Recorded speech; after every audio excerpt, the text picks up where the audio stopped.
Greetings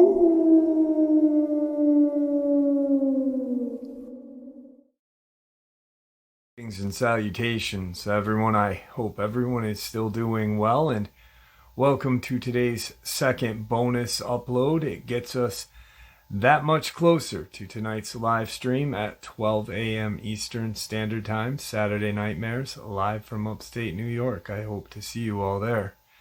Before we get into this, though, a couple quick links. As many of you know, I rely on Patreon, PayPal, channel membership, and the merch to help the channel to continue to grow and go. Links to Patreon, PayPal, and channel membership is in the description below. Merch is displayed directly under the video. Also, Dogman Frightening Encounters, Volume 1 through 3, the audiobook versions. They were written and researched by Tom Lyons, narrated and produced by me, Jeff Nadolny. Those audiobooks are available on Audible, Amazon, and iTunes, links to which are also in the description as well. And finally, last but definitely not least, if you'd really like to help support this channel to continue to grow and go, simply subscribe. It does not cost a cent. Click the like button. It takes half a second. If you don't want to miss out on any of the informative uploads that I put out daily, click the bell icon, and folks, please leave a comment and share the video. Why? Well, because all these things really do help the channel to continue to grow and go. They definitely do matter, and they are appreciated. And with that, I have taken far too much of your time. Let's jump in to today's second bonus, shall we? Today, I have a special guest. He had an encounter out in Louisiana a couple years back, and I'm pretty excited that he agreed to share his experience with us. E, how are you tonight? I'm doing good, Jeff. I'm a little tired, just got off work, but I'm ready to kind of share some light on what I saw that night.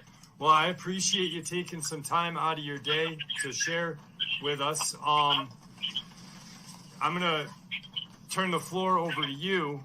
That way you can share your experience and what you saw. I think it was, 4 or 5 years ago or more? It was 2019. Okay. Summer of 2019. All right, so just 3 years ago. Well, the floor is yours, my friend, so I'm ready and willing to hear it. All right, so Jeff, like in our little previous conversation, I'm a little backstory about me. I'm a railroader by trade. Grew up in the country. I was in the military, and what I saw that night, it actually gave me a primal fear. I've never experienced a fear like this. So it's probably June, July of 2019. I was working as a locomotive engineer, running between North Louisiana and South Louisiana. I was in Rapides Parish, which is dead center of Louisiana. And I was in an open area, and the moon, it wasn't cloudy outside. It was a clear night, and it was actually like a bright moon. It wasn't, I don't remember if it was a full moon or anything like that. It was just, I remember it was bright that night because there was no clouds. And I was running on a restrictive signal, which means I could not run the train at the maximum authorized speed. I believe I was going less than 30 miles an hour. I do remember that. Okay. So I was coming into I went across a crossing, and it's like an open area to the right. And this is actually it was like a Civil War battle there. So like they've got like those signs that's got like a monument stuff, like not like an actual monument, but they got a sign up that is like a battle of so-and-so, like a little, like a stone sign. Like a historic thing happened here. Yeah, okay. Yeah, like a historic sign.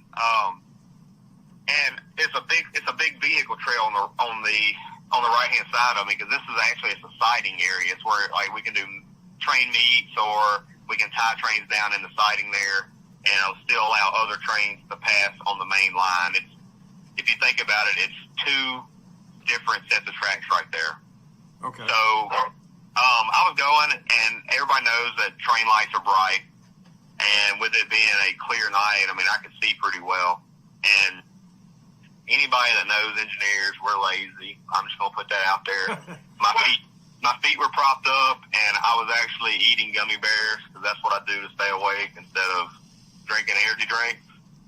So as I was coming up on this location, you know, I saw something walk across the tracks on all fours, and I know my territory, so I know like how far like certain places are from when I see it. And I knew, I was like, man, that's like 200 yards up there. And it looked to be something big. And we do have bears where I'm from, but you very rarely see them. Okay. But the way it walked across the track, it was almost like it was blurry. Right. Like it, you know, like the light would hit it from my train lights, but it would kind of like refract around it, if that even makes sense. Yeah, yeah.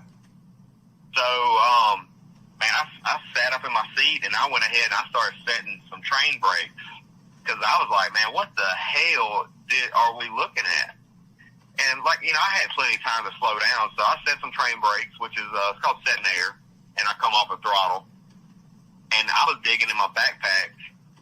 We call them grips. I may say grip later on. A backpack's called a grip on the railroad. I was digging in my backpack or my grip, and I was looking for my flashlight because I carry a bright flashlight when I inspect my locomotives prior to departure. And my conductor was like, "Man, you're tripping. I don't think you saw what you think you saw." And I was like, "Man, whatever." So he opened the window because it crossed from my right to my left. Really Engineer quick, sequence. Now, when you saw this, I'm not familiar with like the setup of a locomotive in the front. Is there like a windshield so you saw it like straight on, or? Yeah. Okay. Yeah. So a locomotive, it's got a dual windshield. It's got a windshield for the engineer, and the engineer sits on the right hand side of the cab, and then the conductor sits on the left hand side. We each have our own windshield because in the middle it's divided with just like extra bracing and stuff for like wrecks and things like that. Okay. But we have regular like side windows. But I saw it, you know, from like the side of my windshield, and it walked across the track, and I was able to follow him, her, it, whatever we want to classify this creature at. Right. I was able to follow it across the track, and that's when, you know, I picked the story back up, and, you know, I started setting some train brakes and coming out of throttle and getting my flashlight out of my bag. So my conductor, he opened the window, his side window up, and I was shining my bright ass flashlight out there. And Jeff, when I tell you, when my light hit this creature on the tracks, you got railroad ties, right? Yep. And then you've got all these rocks, they're called ballast, and they're formed up high up top, and they kind of slope down on the sides, and they flatten back out. That's what gives you your ride, right? That's where, you know, that's what absorbs majority of your weight, other than your rail and your ties. Okay. So as I was shining out there roughly where I thought this creature would be, my flashlight caught this thing. It was probably 15 feet from the edge of the rocks, just right there at the tree line. Wow. It was crouched down on two legs, and it had a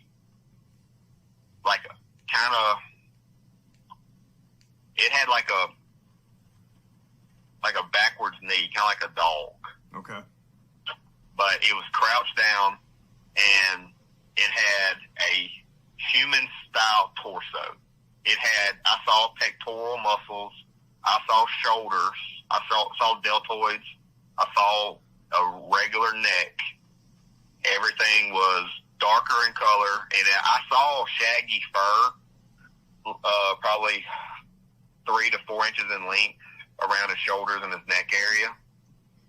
I really didn't pay attention to the chest about any fur. Right. Because what got me is whenever I noticed that it had an arm stretched out. It had one arm kind of like, not like on a knee, but not directly like putting the weight straight down, like in between his legs onto the ground. It was kind of like balanced per se, but it had an arm stretched out and it around a small tree, and you could see where his fingers were wrapped around the tree. And the facial features of this creature, it had taller ears. It had like a yellowish orange eyes, and it had a muzzle, and it had teeth.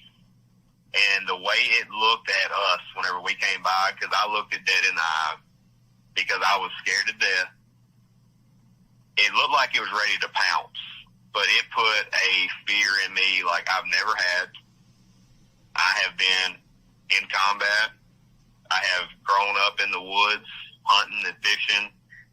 You know, I have walked trains in the middle of the night before as a conductor, before I became an engineer, and heard coyotes cutting up in the woods, hearing all kinds of movement behind me on the ballast, and found out that it was wild pigs.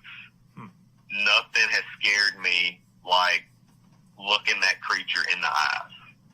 Right now, I have got chill bumps all over my arms and neck just describing this creature again. Right. I appreciate you taking time, like I said. Now, the eyes, was there like a shine from your light on the eyes, or did it look like their eyes kind of like glowed on its own? It was more of a reflection from my light, but I've never seen something have a refraction, but like with a yellowish orange. Right. You know, it was kind of like when the sun's going down and it's getting almost where it's about to, where you're not going to see the sun anymore, that real like bright, burnt, yellowish orange. Yep. That is the color reflection that I had with my light. And I was running just a regular, I think it's like a Bushnell, like 2000 orange. Yep. That is the color reflection that I had with my light. And I was running just a regular, I think it's like a Bushnell, like 2000 lumen little handheld flashlight. Wow. Yeah, nothing special. I mean, it wasn't like a special light or anything like that. It was just a regular LED bright lumen flashlight that put out a white light. Right. So if when it's leaning down and holding this tree, how tall? Obviously, it's crouched. How tall would you say it would be at that time? Jeff, it was honestly it'd be hard for me to make that estimate because the height difference where I was at from being in an elevated position in a locomotive and seeing it. But based on the height of that tree, because I've been in that area several times and I've seen it like during the daytime, and before I made the swap into my new position, my new role where I don't drive trains anymore. Mm-hmm. I've come past that spot probably hundreds of times since this incident, and I would my new position, my new role where I don't drive trains anymore. Mm-hmm. I've come past that spot probably hundreds of times since this incident, and I would probably say it was probably grabbed like the height of where the hand was wrapped around the tree, or what appeared to be a hand, was probably 3.5 or 4 foot off the ground. Okay. So that's a pretty good size. And like you said, the tree, prior to the interview now, we had talked a little bit. The tree was about a good 2 to 3 inches around, and it looked like it was just palming it with no issue. Yeah, it was probably 2 or 3 inches, for the diameter, not the circumference, just the diameter. Okay. Wow. Yeah. Now, when your conductor saw it, what was his response? He didn't want to believe it, man. You know, and like even to this day, you know, we'll talk about it, and he was like, "Man, I still don't know what we saw." Yeah, that's pretty insane. I mean, just there you are, you know, and that's how most of these encounters happen. Nobody expects to see something that resembles a friggin' monster from our childhood.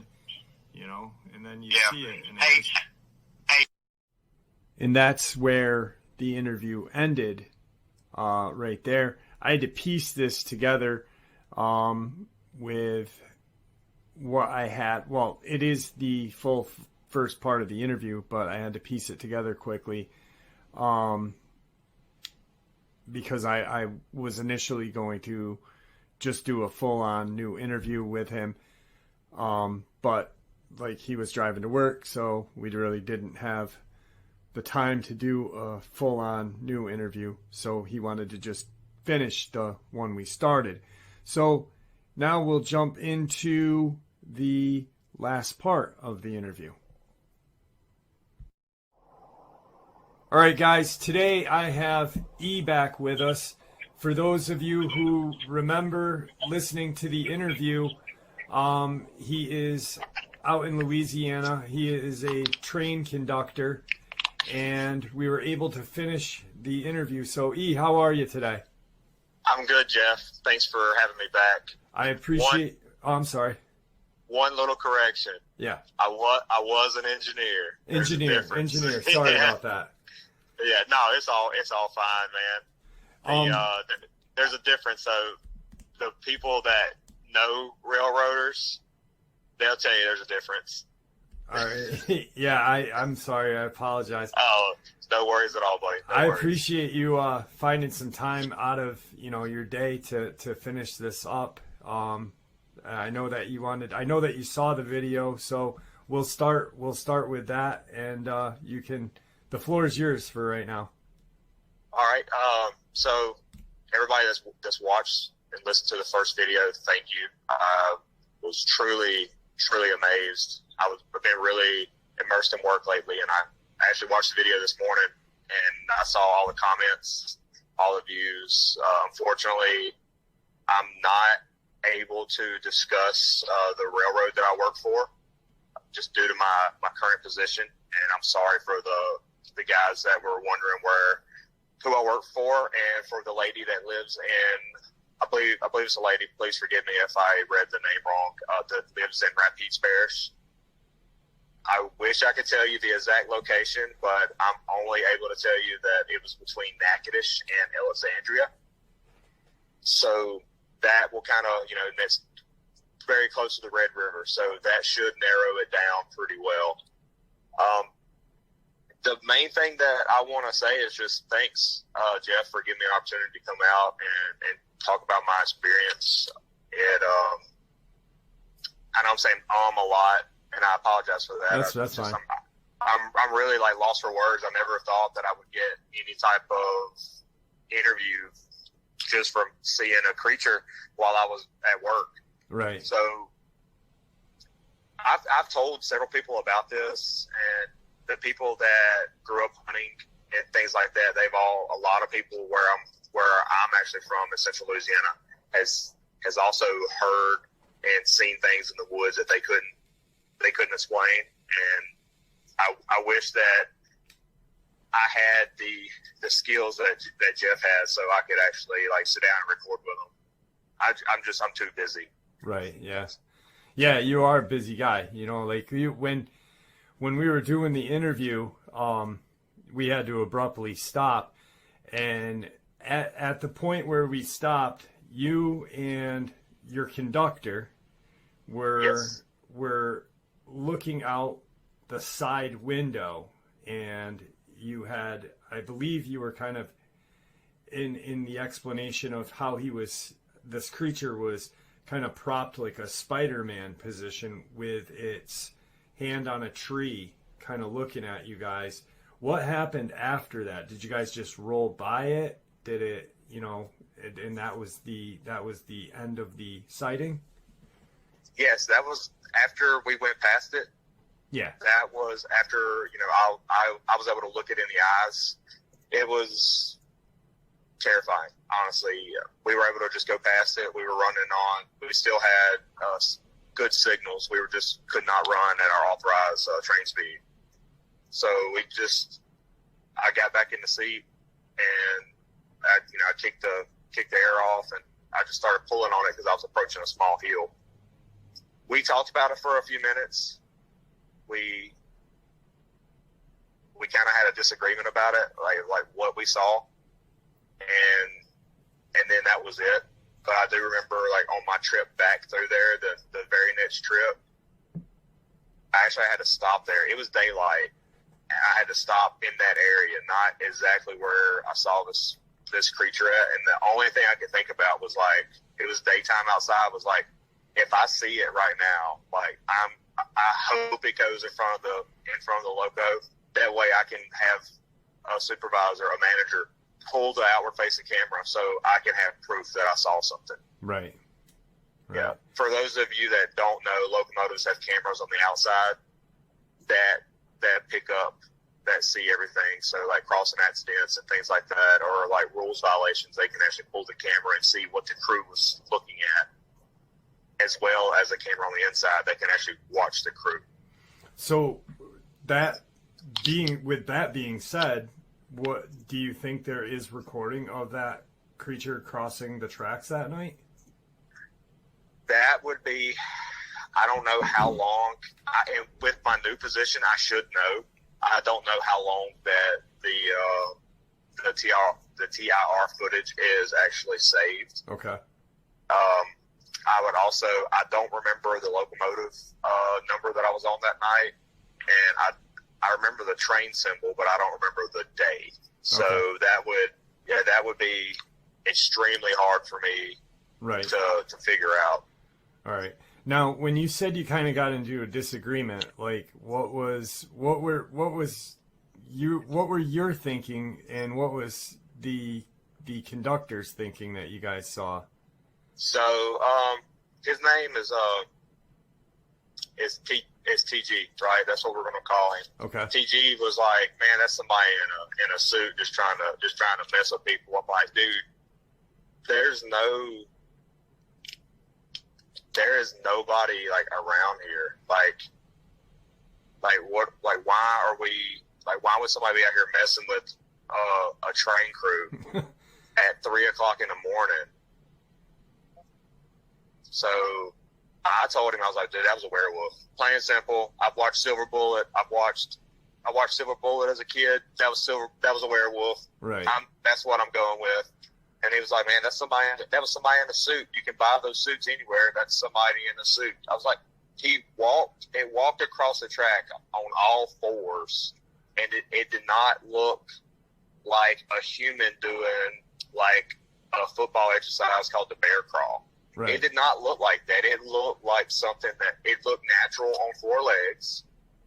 It also looked very natural sitting in, as you called it, which was a absolutely great reference to the Spider-Man pose. Yeah. I mean, and plus, like you said, it's 3:00 in the morning. You're in the middle of nowhere. Like, why would they? I mean, it'd be more apt to, mess with people on a main road with cars. Why mess with a train crew? Exactly. Like, how would they even know without, like, obviously, like, hearing the horn or seeing the headlights coming down the rail? How would they even know that we were coming out there? How they know that we were coming through there at that time? Yeah. And, like, how would they know you'd even be able to see? You know what I mean? Like, it's just it's a good kind of way to brush it off, but it's kind of, I don't know, not really thinking about the other side, like, you're not going to be able to see that thing unless you really saw it. So definitely a strange way of thinking. Now, being that you're from Louisiana, did you ever hear of, like, the Rougarou and stuff like that, or? Yeah, I've heard of the Rougarou, but it was after. Okay. It was after this.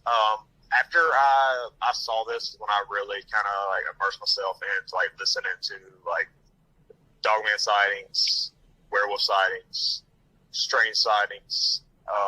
That's when I started listening to creepypastas, things like that, and I really, like, that's what I would do, like, on my drive to work. I would, instead of listening to music, I would just go to YouTube, and I would just find, like, werewolf sightings, told by different storytellers, and that's when I was like, that's pretty serious. I've heard of, grew up knowing of Bigfoot and things like that, but the Rougarou is the Louisiana version of the quote unquote werewolf. Yeah. So, and then like where this location was at, it was a Civil War battle, I believe is what it was. Next time I go through there, I'll actually like slow down and I'll read the actual sign. That way I can send you a text and let you know. Yeah, or if you could maybe take a quick pic or whatever. I don't know if it'd be going too fast to take that, but I don't know. That'd be cool. Well, I don't run trains anymore, so I mean I would have to drive out there. But yeah, that's fine. I could do that. Okay, all right, that's cool. But where I was at, there was we don't really have swamps where I'm at. We just have like little like sloughs is what we call them. It's like an offshoot off of a river. Okay. Like a low area that's just got stagnant water. So, and we have a river, to the east of me. Okay. So I mean that was something that I had in mind. Like they've got a water supply right there. Yeah. They got plenty of woods area for having any type of food. Right. That was my next question. There was farmland. Yeah, there was farmland through there. So like they had like grains, or they had like cows and things like that. Okay. Wildlife and stuff like that. My question was going to be like, how deep would the woods be in the area? So obviously there is a lot of wooded area for it to hide and, just,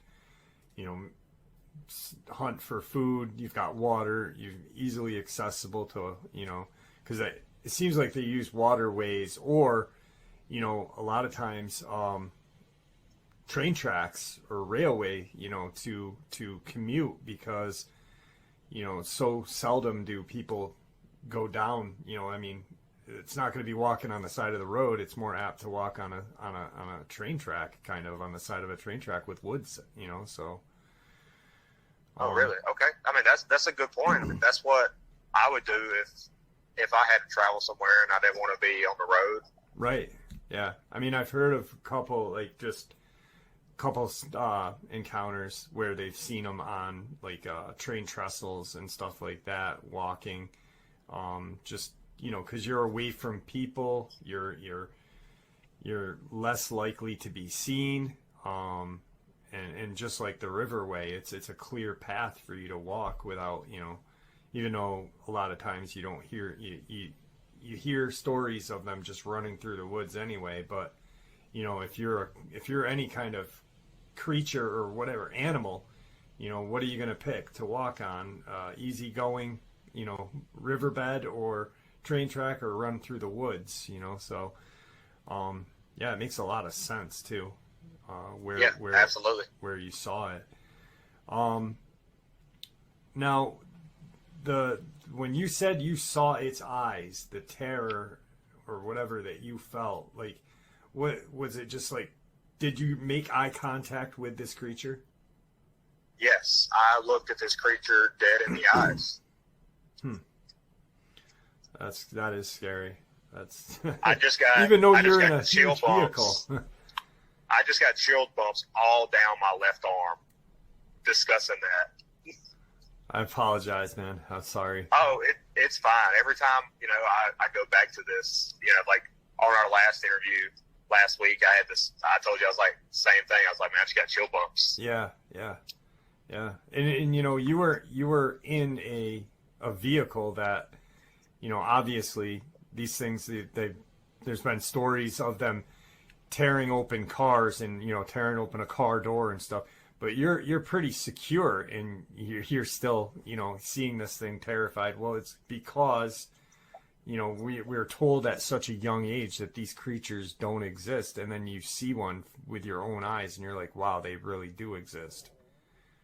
Yeah, like for context, a locomotive weighs roughly 400,000 pounds. Wow. And yeah, and I have hit trees. I have hit trees that fell across the tracks. I've hit semi trucks, and a lot of the times the locomotive is damaged, but not extremely bad. Right. Like I'll text you a photo of my last crossing accident, so you can kind of see like how, like, what it did to the locomotive. Right. But even knowing that I had, that I was sitting in something that weighed roughly 400,000 pounds, I was still afraid. I was still scared. Absolutely. I mean, it's a complete mind, set. We're told from the beginning of, as children, monsters don't exist. And then, at whatever age you are, almost you're an adult at the time and you see it and you're just like, wait, what? And it's a complete, it messes with your mind totally. And like you said, 400,000 pounds to a 400 pound creature is not, it'd be just slam right through it. But, it obviously had a lasting effect on you. Yeah. Like, just for like a little backstory, I grew up hunting. It would be nothing for me to like shoot a deer, in the evening, and would be tracking it, doing a blood trail, up into the night. And I was a teenager, I would have a flashlight and have my high powered rifle. As a teenager, I never even thought twice about it. Right. We used to go four-wheel riding at night with just us, a bunch of us just going out four-wheel riding, no firearms, not thinking about anything, knowing that we have, bears here and there and coyotes and things like that. And occasionally you'll hear a panther, but I never thought about anything like this while I was out four-wheel riding, bud riding, or, going camping. Yeah. Especially as a kid, camping in the backyard of the parents' house, thinking that, you're really out there roughing it, and you can hear the TV playing. Yeah, definitely. It's now. How are you? I mean, how are you with the woods today? Like, are you a little more cautious, or I'm definitely a lot more aware of my surroundings. Okay. I used to not carry my handgun with me everywhere. I used to only keep my handgun in my vehicle. Now, I bring my handgun with me absolutely everywhere. Right. If I go out to some of our hunting lease, some of our property, I'll bring my AR platform if I want to, just to have the weight on me, or I'll just bring my handgun because I can have my handgun with me and not really have any extra weight as far as like just toting it. Yeah, most definitely. I try not to go to the woods by myself now, and it sounds really like funny, considering my background, that I'm not a fan of going in the woods, and I love to hike. Me and my wife love to hike, and that's really changed. Yeah. As far as our hiking.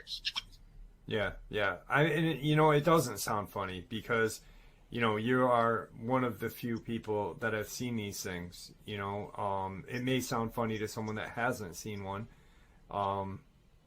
but once you see one, it's kind of hard to forget about it, and you do become very aware of your surroundings, and you have to be. Chances are you may never see one again, but why take that risk? So,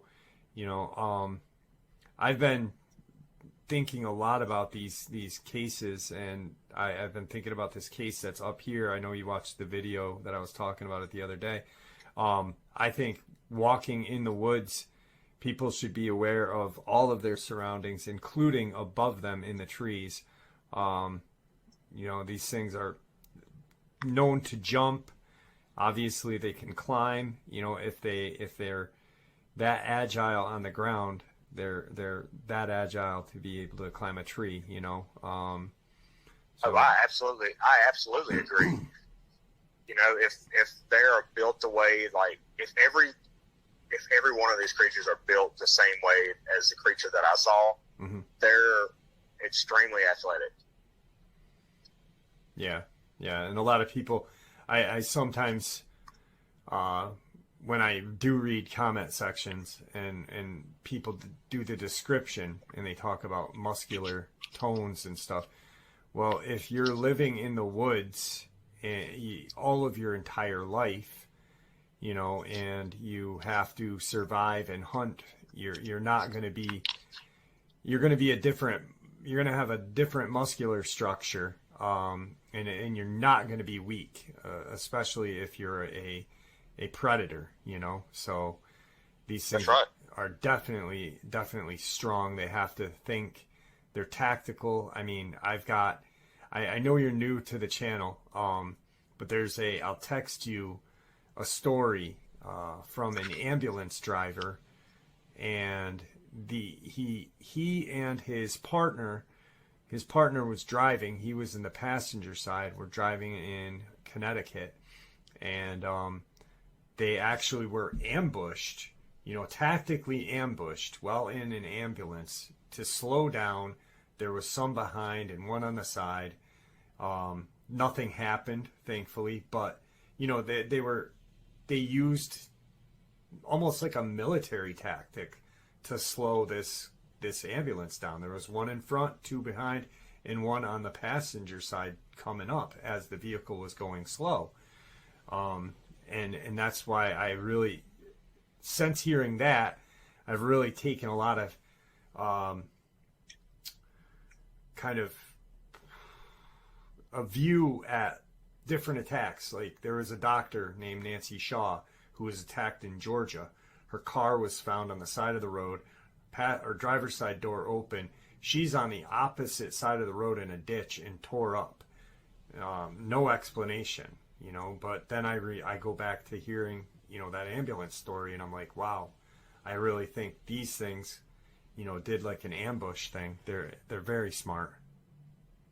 Well, you got to think about it like this: like, in order for them to survive, right, they have to be faster than the slowest deer that day. Yeah, exactly. Just like a cheetah. Yeah, cheetah's got to be faster than the slowest gazelle, or whatever it is that they're hunting. That's a great way to put it. Yeah, I believe that these things, just based on like the stories that I've listened to, and one story that keeps popping into my head is the one about the farmhouse that was attacked by a whole group of dogmen. Yeah. And they found like the scratches in the doors and everything. I can't remember where it actually was, but I watched it on another channel. In Maine? Was it the one in Maine? Yeah. Yep. It was on that guy's channel we were talking about earlier. Yeah. Yeah. And that to me was like, that was straight up like they were, scratching at one side of the house, but they were really working to get in at the other side. Like, all of your attention was over here. That was brilliant. That's thinking like how a human thinks. That's thinking like somebody that's got, intelligence. Mm-hmm. Yeah, it's absolutely. And it's when you hear the ambulance story, you will literally, it's almost like a militarized ambush, just how they put one out front to slow the ambulance down or to distract it. Then as it slowed down, two came out from behind it, and then one on the side. The one in the front jumped out of the way as it was slowing down, and it was just, they're crazy intelligent. It's with strength, and that's very scary. Obviously, they are an apex predator on land. And there's another story of a gentleman that I just talked about. It happened during the pandemic. Guy from Pennsylvania, and he had actually shot one at a campsite in Pennsylvania. He reached out to me, shared it with me, and then probably a year later reached out to other channels because he was hoping someone was able to sneak a picture out of the campground. He looked at the teeth, and he thought these teeth resemble a shark or an alligator, almost for ripping and swallowing prey whole, or soft tissue whole. And wow. Yeah. I'll send you that link too. Thank you. It's definitely a very interesting story. But you learn a lot from these encounters. You know, just like any encounter, you can take bits and pieces of and really get a lot of information. So, well, the main thing I've learned from these encounters is I carry a 9mm, right? I'm strongly considering going back to carrying my 1911, just so I've got something else, something a little bit bigger than a 9. Yeah. You know, I can't carry my 300 Magnum everywhere. Or you can check out that Fort Scott's munition. I've been talking about that on the channel and how how it stopped a bear. It may be able to put some distance between you and one of these creatures. So, well, fingers crossed. I would rather, if I had a choice of seeing this again or winning the lottery, I would choose to not see the Dogman ever again. Absolutely. Is there anything that you'd like to say? We're kind of done with the interview. Kind of wrap it up. Would you like to say anything to the audience? I just want to, give a big thanks to you, Jeff, for reaching out to me. I appreciate you coming on. I really do. I was really surprised that somebody reached out to me on something that I wrote a year ago. I'm very humbled to be here. I'm excited that I'm not the only one that's seen stuff like this, but I'm also terrified at the same time because that means that there's more than one out there. Yeah. For those viewers on the channel and the subscribers, thank you for allowing me to give you my story and to listen to me. And if things continue to go well, hopefully we're all gonna maybe hear another story. Maybe me and Jeff can sit down and do another interview. Yeah, that'd be great. I'd appreciate that. Definitely. All right. Well, do me a favor. Don't hang up. I'd like to talk to you for a minute before, but we're going to end the interview. So thank you for coming on again. I appreciate it. All right. Thank you so much, Jeff. All right. Have a good day. All right. Thanks. You too. Folks, there you have it. I hope you enjoyed today's second bonus as much as I enjoyed sharing it with you. I'd like to thank you for supporting the channel. It is your support, after all, that helps the channel to continue to grow and go, and what gives us all a place and a chance to share our experiences and theories judgment-free. Everyone is simply treated with the respect that we deserve. Please, everyone, stay safe, happy, healthy, and ever vigilant, keeping an eye on our children, pets, family, and our friends. These creatures are real. These events have happened. Share this information with those you love and care about, and it may just help save their lives someday. Until next time, never stop asking questions, never stop searching for the truth, and God bless you all.